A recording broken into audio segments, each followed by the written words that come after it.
Today I want to introduce our speaker. His name is David Shands. He's the owner of Sleepis4Suckers. It's a very successful apparel brand based out of Atlanta. But he's also a gifted speaker. Dave speaks at several different schools and universities, as well as nonprofit and for-profit organizations. I think that you'll really like what David has to say. So please join me in welcoming today's speaker, David Shands. Good. I'm going to sit down with y'all. I got 13 minutes, so I'm not going to keep it long. All right? But my name is David. I built a brand, like a clothing brand called Sleepis4Suckers, for those that lose sleep chasing their dream. I think sleep is a very expensive activity. And not even necessarily sleep in a bed, but I go to high schools and colleges and tell grown folks sometimes you watch TV for hours. Some people go home and watch TV for 3-4 hours. We consider that sleep. You play video games all day, we consider that sleep. You talk on the phone to your boyfriend or girlfriend when I talk to high school kids, we consider that sleep. I tell grown folks sometimes, if you've been at a job in the same position for 10 years, nothing's going up but like just the annual raise, because what Chris was telling me is sometimes y'all can do your job and just do your job and you'll make more money, just naturally. Like they'll evaluate you. If you did your job, they'll pay you a little bit more money. And if you just go with that for 10 years, I consider that sleep.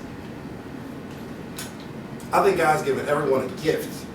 And I don't think that he would have someone sit in the same position. I'll tell y'all a story. I worked at the Cheesecake Factory for 6 years, right? In the last 2.5 years, I started building this business. But I was cutting bread for my team, right? And y'all worked in the restaurant industry? Oh my God. I loved it. I actually loved the job, but it's long. It's a tough job. So I'm cutting bread, right? And this girl comes up to me. She says, what you doing for your birthday this year? I said, I don't know. She said, let's go to the same club we went to last year, because everybody came out, everybody had a good time. I said, all right, cool. We'll go there this Friday. She walked away. My life changed through that conversation. Because what that conversation told me is that I was in the same position. Nothing's changed in that year but my age. My bank balance was about the same as it was last year. We're going to the same place we went last year. I make about the same amount of money. Everything's the same. My closet looks the same. I was driving the same exact car. My life changed through that conversation. Some people in this very room are asleep. You come here for the paycheck. If all you get from this job is a paycheck, you sleep.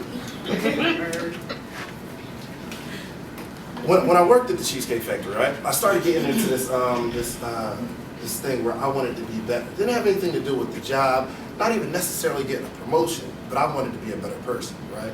So I go up to my tables, and I have to say this pitch, like, my name's David, the fish of the day is salmon, it comes with mashed potatoes and broccoli, right? So I say, my name's David, the fish of the day is salmon, it comes with mashed potatoes and broccoli. I started to get on this thing where I just wanted to be better, right? So what I tried to do consciously is instead of going to the table and saying fish of the day, I meant to say fish of the day.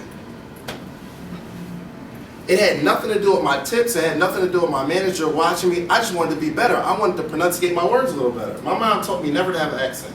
You don't want people on the phone to know whether you're black, white, from the north, south, never have an accent. So I started to go to the table and say, my name is David, the fish of the day is, and for some reason, the money that I made started to move.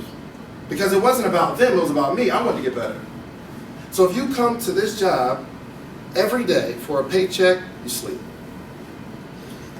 What's the most challenging part about your job? Get here. Dealing with multiple personalities? Is that right? Do you know that dealing with multiple personalities is a trait that CEOs master? The better you can deal with multiple personalities, the more money you'll make. I don't care what it's in. So if you came to work every day just to figure out how I can deal with these multiple personalities and not get upset myself. Some people lose it because you'll start talking to people and you'll get upset yourself. But if you just figure out how can I be better, and if you didn't satisfy that customer on that phone, most people talk to their friends, girl, You might believe what this girl just said. And she's 20 cents on her bill. She's tripping, right? That's what most people do. But other people who want to be better, it has nothing to do with the customer. You're like, oh man, what could I have said to that person? It don't have nothing to do with the promotion. I don't care who's listening. So listen, back to, because I got 8 minutes. So I think you got to figure out what God gave you and work on it. The second thing is your grind. Now it's okay to have a gift, but if you don't grind with that gift, if you don't use that gift, it's wasted. It's a wasted gift. Some people are really gifted, but won't get out of the chair. Like you sleep, you lay in bed all day on your gift. You know what it is. Some people go to the pastor like, hey, what do you think God's telling you to tell me what I need to do in my gift? You know what it is. God's been telling you for the last 20 years. Figure out what your gift is and grind. It's a grind. Nobody's going to hand you anything. When I worked at the Cheesecake Factory, like I was working those 12-hour shifts and I sleep about 8 hours, so I figured I'm going to start the work off 6 hours of sleep. No matter how many people told me that it's dangerous to sleep less than 8 hours. A lot of you'd be surprised. We're like, you're going to kill yourself. You don't sleep 8 hours, you need it to be healthy. Well, for some reason, the only people that told me the dangers of sleeping less than 8 hours are people that are broke. None of my mentors, and then I tried to call all my mentors, like, yo, why didn't you tell me about this? All of my mentors, none of them, they all failed to tell me the dangers of giving up sleep to get what I want. So I made that shirt, no nights, no weekends, no birthdays, no half days. I didn't take a birthday off in 3 years.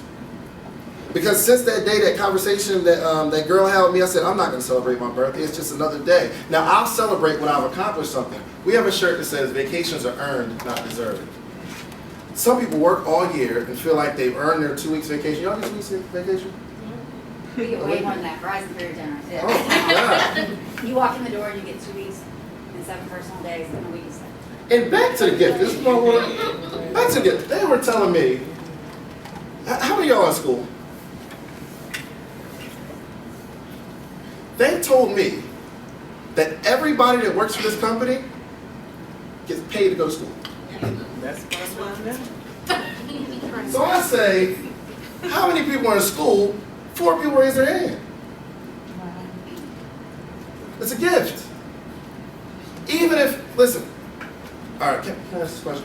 How many people want to do what they're doing right now for the rest of their life?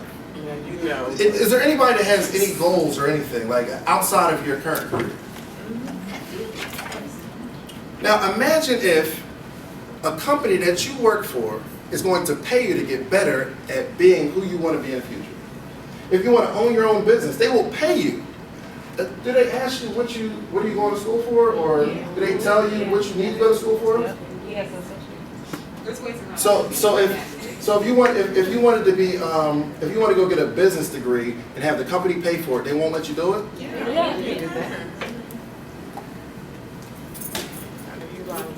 The people that solve the most problems make the most money. So if you want to be a problem solver, there are classes that will teach you how to do it. And I'm sure Verizon will pay for it. You're not using the gift. You have the gift, but you won't use it. You won't grind. You feel like you might not have time to go to school. So, I didn't take a birthday off in 2.5 years. In 3 years, I didn't celebrate my birthday because I want to feel like I only take a vacation when I feel like I've earned it.